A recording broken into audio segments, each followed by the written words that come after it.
Afternoon from a new location. I'm at the office today, which is so lovely to be back. Hence, I don't just have the Ultrex logo on my wall at home. Never say never, but at the moment I don't have the Ultrex logo on my wall. John Harris, on the other hand, who's just joined, may have the Ultrex logo on his wall. Today is a very, very exciting live and a conversation that I'm so excited to have. This guy has come onto the ultra running scene with a bang, having put in an incredible performance just a few weeks ago now. So incredibly excited to be interviewing the amazing John Stocker. If you haven't heard about John Stocker, he recently took on the Backyard Ultra in Suffolk and set an incredible record. I'm not going to say too much more because I am going to let him introduce himself, but let's get him on. I have also signed up for the event myself next year, thanks to some peer pressure. So definitely going to be picking his brains about some top tips. Hello! How you doing? Good, thank you. How are you? Yeah, I'm good, thank you.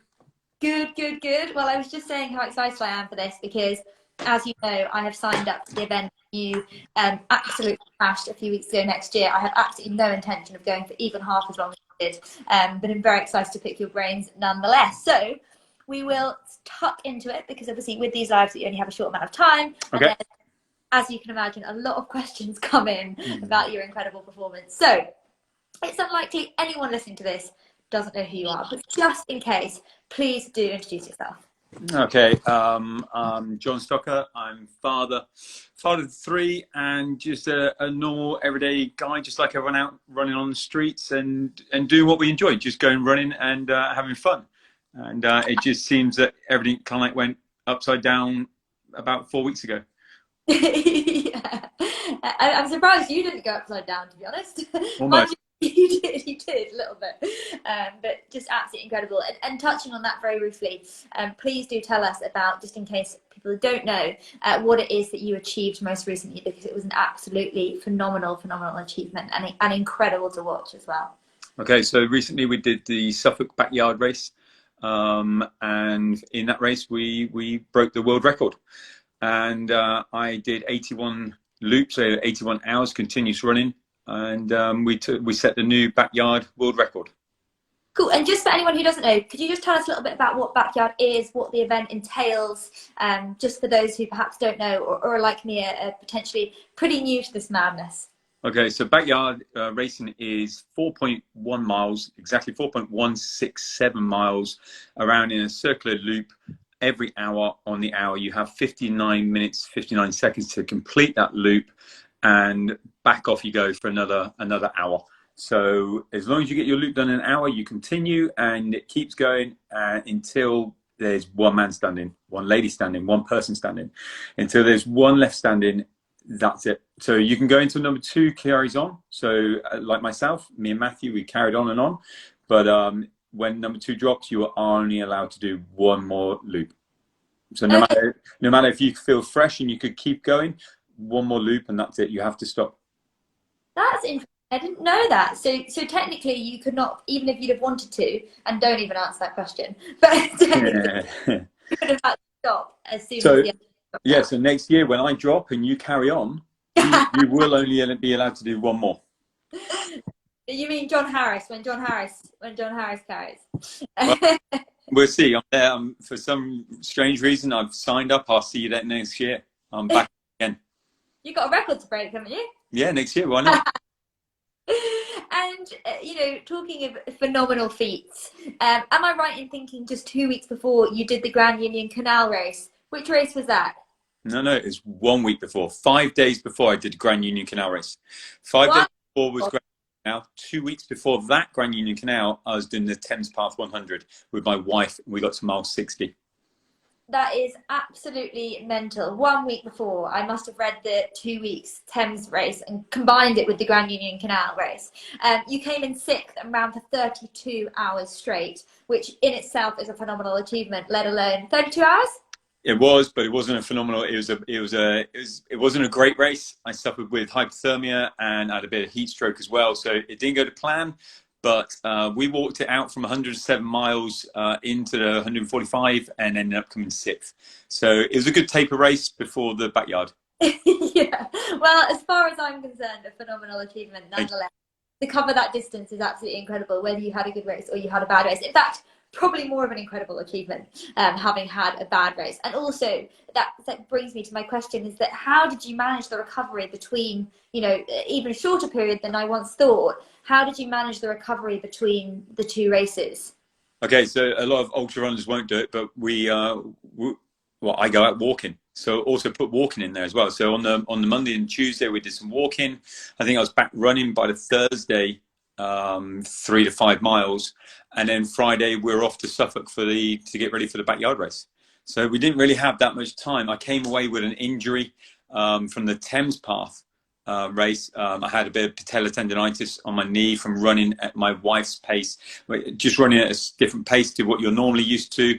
It put a lot of pressure on my knee, so I went to the Grand Union taped up on the knee, but it didn't bother me, and we were just worried it might flare up in the backyard, but touch wood, nothing happened. It was good. So far so good. So it's actually interesting to see, because I think a lot of people who follow, phenomenal athletes like yourself think that there's essentially no rest for the wicked, but actually you did have a very, very light week that week, and rightly so. You'd obviously put in a pretty hard stint, especially if you had a pretty bad race as well. I imagine the body suffered a little bit more than you might have liked it to, but that was a very easy weekend. And walking is a great, I always actually say it to people thinking about taking on some of our races, especially the ones in sort of the sand or the trickier terrains. Actually, you're going to end up walking a lot more than you think you are. So the walking miles are as beneficial sometimes as the running ones. Very much so. You've got to practice your walking, and if you don't practice it, that's where your race is going to fall apart. So, and especially for the backyard races, you're not going to run the whole. If you run the whole 4 miles, you're going to be into the start-finish area far too soon, and you're going to sit there for far too long. So, if you break your 4.1 mile loops up with a little bit of walking as well, then you'll make it. You'll go far.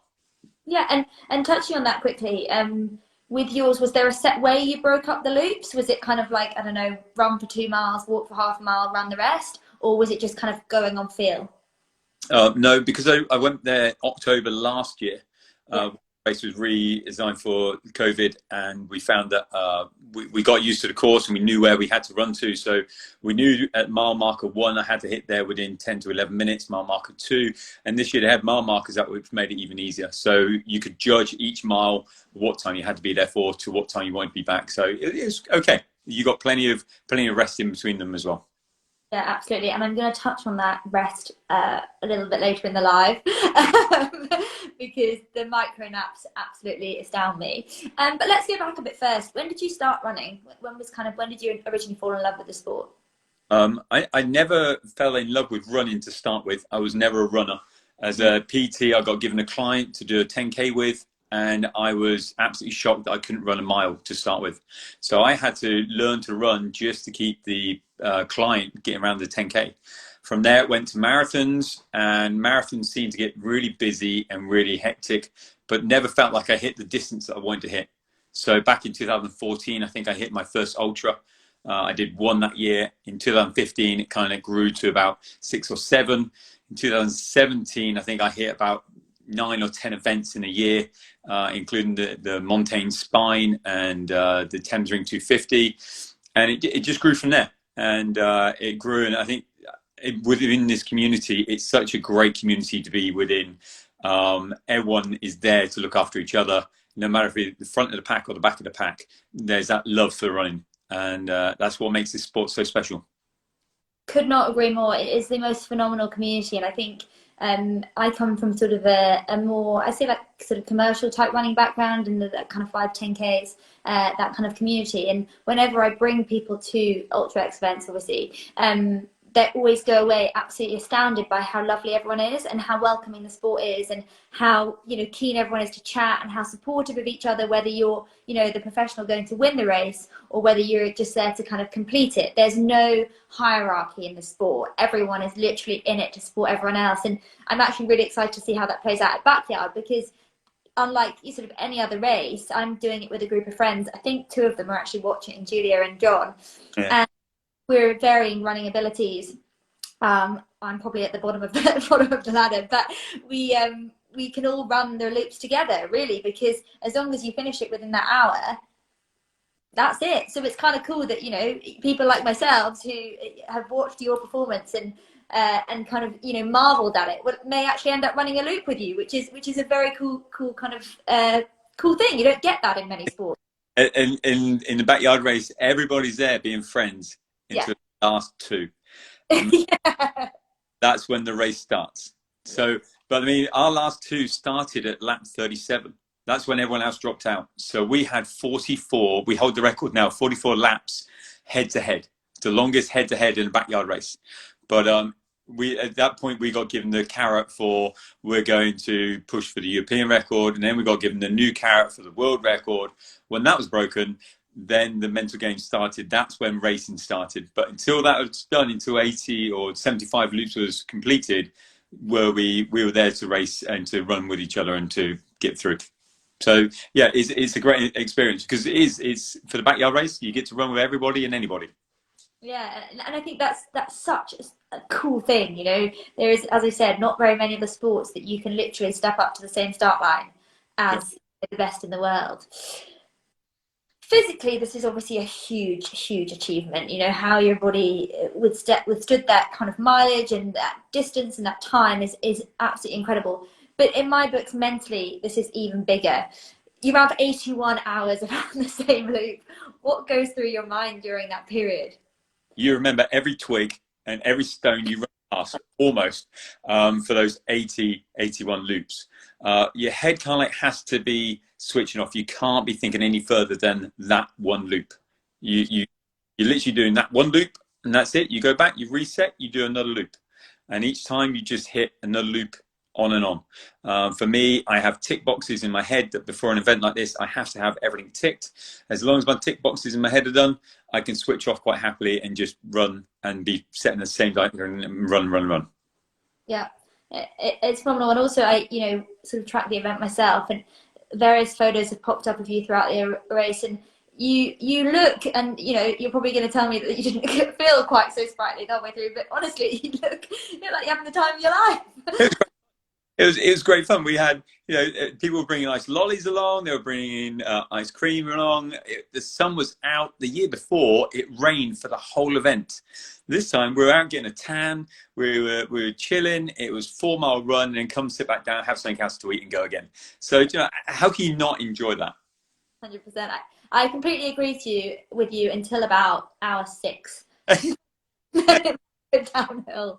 And going into this event, you know, your name has just exploded over the last few weeks. You know, you have you are sort of one of the most incredible athletes, you know, in the world right now. No one else has done what you've done, which is, you know, phenomenal. I don't want to make your head too big, but it really is a phenomenal achievement. So did you know going into the event that this was possible, that you know, had the capability to kind of break the record? Yeah, going into the event, I had no idea there was a record. That's kind of like me all over. I didn't realize there was a European record. I didn't realize there was a world record. Going into the event, I knew I'd done the Thames Ring 250 miler quite happily with no sleep, and that was 58 hours. So I'd made that with no sleep at all, with 58 hours, and that was a circular route, not stopping every 4 miles. So we knew I was good with no sleep. We knew I was good to go and not have to worry about sleeping too much. Even on a normal day at home, 4 to 5 hours sleep maximum, and I'm back up again, and off we go again. That's wild. I literally basically can't function unless I have 7 hours. So it's looking good for me for the backyard, I think. Right. I need to start depleting some sleep. You do those sprint laps so you can get back in and have a good cat nap, okay? I think I'm going to need to. I'm going to take some questions that have come in and been sent in. We got so many questions sent in, and I think it's an absolute credit to you that, you know, people feel so excited about asking you these questions and kind of picking your brain. So this was actually one that I was very keen to hear. I don't even suffer that badly with my feet, but your feet, so many people's ultra dreams are made or broken by the fact that their feet kind of puff up in blisters. Did you suffer with this at all? No, in previous races, I had my first ever DNF because my feet exploded back on the Monarch's Way, where I went through the bone. I had leg infections. I had trench foot. I had the whole works. On this event, I had 2 blisters, one on each foot, and it was between the big toe and the second toe, just where they rub. That was it. That was my only 2 blisters. And we taped them up as they came up, and the feet were good. Feet were really good. No problems. I mean, Amazing, amazing. Your body obviously knew. And of course, I imagine there's no kind of one answer for this, but I'm sure it's the question on everyone's lips when, especially for those thinking about taking on something similar. How do you stay awake for that long? Okay, so I didn't sleep at all for the whole race. I tried first. We took camp bed, and on the first night for the first sleep section that you could have tried, I put my head down and I felt sick, and that was it. I didn't try again. So for the rest of the time, we just stayed awake. We stayed off any caffeine or any supplements until the evening laps, and then in the evening, then I put in Tailwind cola flavor with the caffeine boost in it, and I used that to get through the nights. And that was it. The nights were really short. The nights were only 5 hours long. So in October, in Biggs's, they're going to be 12 hours long like they were when we did this one before.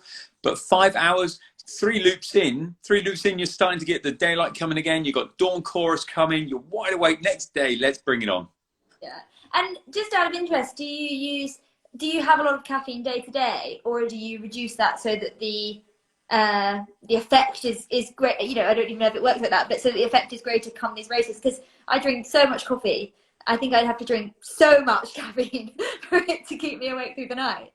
I don't think I'm coming across too bad at the moment, but I've just finished the coffee right now. So yeah, I guess my coffee and my tea intake is quite high usually, just because that's who I am. A week or so before it, I'd reduced it, like you said, down quite a bit, maybe have 1 or 2 cups, not as many as normal. And then on the event itself, no caffeine through the day. When it's daylight, when the evening hours come, then start putting the caffeine in, just so it takes more effect, and you get a bit more of a buzz off it. Amazing. Yeah, I mean, it all makes sense. Everything you're saying makes this whole thing sound very, very simple. And that's the key though, is keep it really simple and sweet. Don't overthink it. It's 4 miles. Yeah, that's all it is, just multiple times. And talk to me about these 10-minute naps. So you obviously didn't have them, I've now found out, but I do know that a lot of people take micro naps. Okay.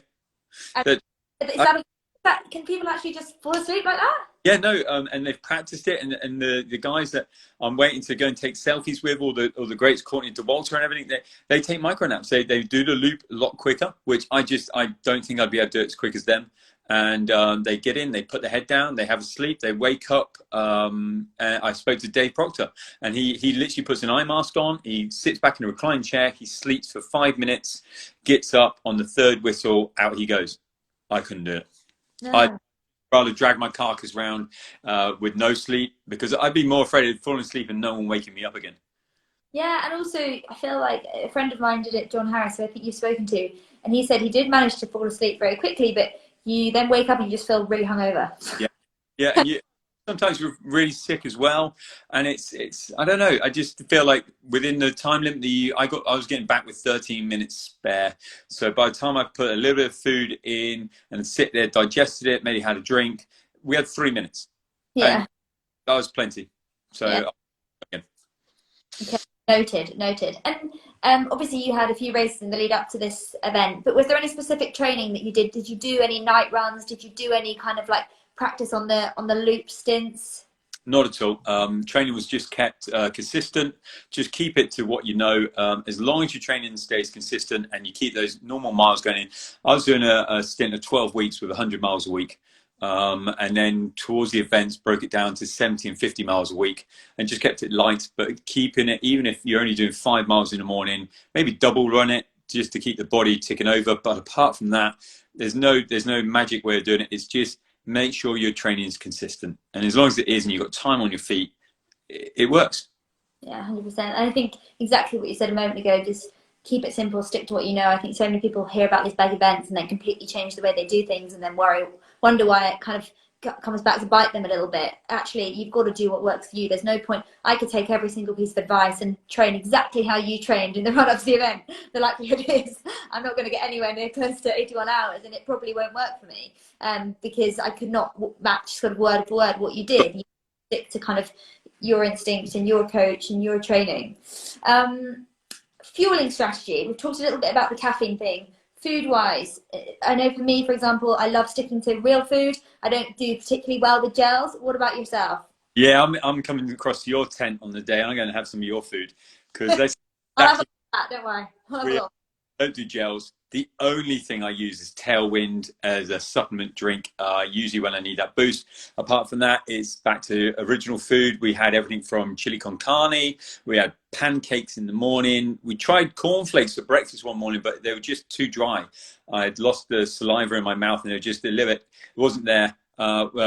Custard pots, baked beans, buttery bread, everything and anything you can think of. Anything you eat at home normally works.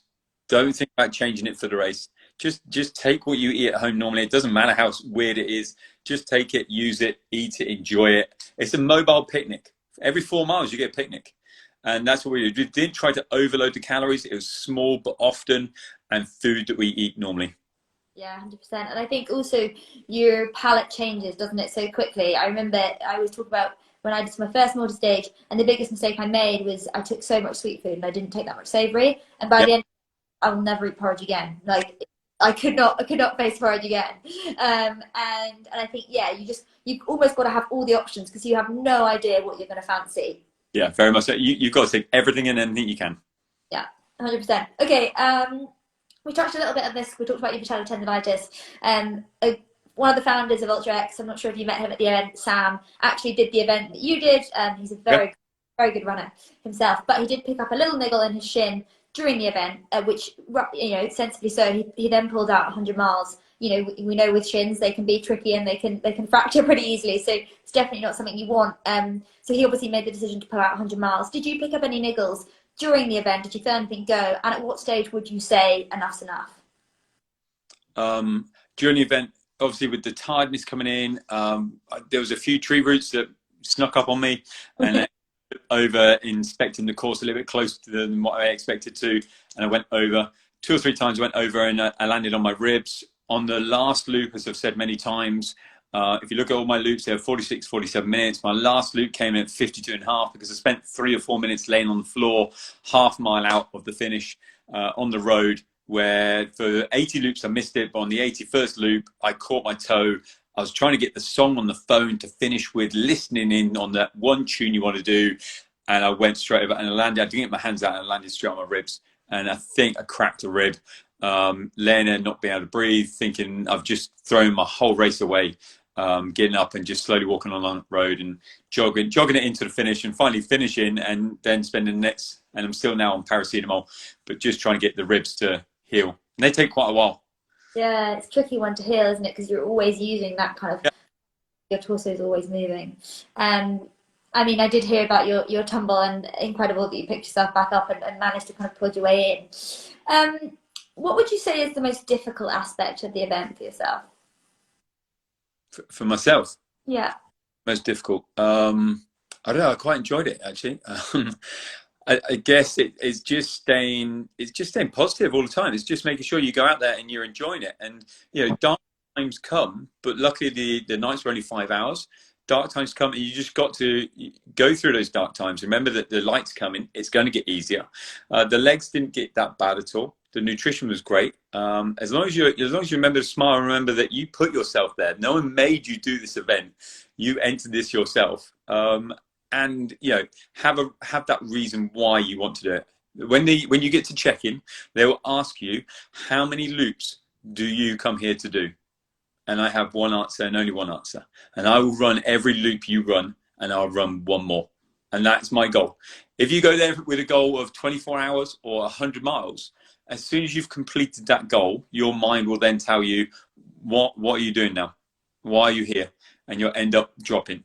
So the one answer I have every time I do it, it's I'm here to run everything everyone else will, and I'll run one more. And that's all I'm going to do. That is a very cool mindset to have. And actually, a conversation I was having with someone who's doing it well next year is like, I feel like I'm the type of person, rightly or wrongly, that needs to go in and be like, okay, I'm going to do X number of laps. Because if I don't have a finish line, it like throws my brain. But I think you're absolutely right in that your brain then, like, you know, assumes that that's the end, when actually you could be capable of so much more. But in your mind, you've decided that's the end point, so you end. I'd also like to say, when, you know, you said you signed yourself up, I'd like to call out John Harris here, who basically called me and said, what's your card number? I've signed you up to Backyard Ultra. Ooh. Did I sign myself up? Sort of. Okay. You that card number over then, yeah? Pardon? You handed that card number over, yeah? I handed that card number over, and I handed my best friend's card number over as well. So we're both in. This is quite a good question. And actually, I'm not even sure if you wore a watch, but someone asked, how many steps did the watch say?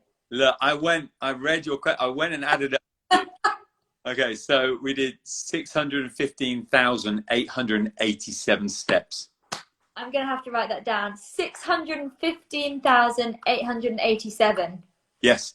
That is absolutely mental. Honestly, I think anyone who's done a 100k race, I remember seeing 100k steps and thinking I'd actually nailed life and there was no need for me to ever run again.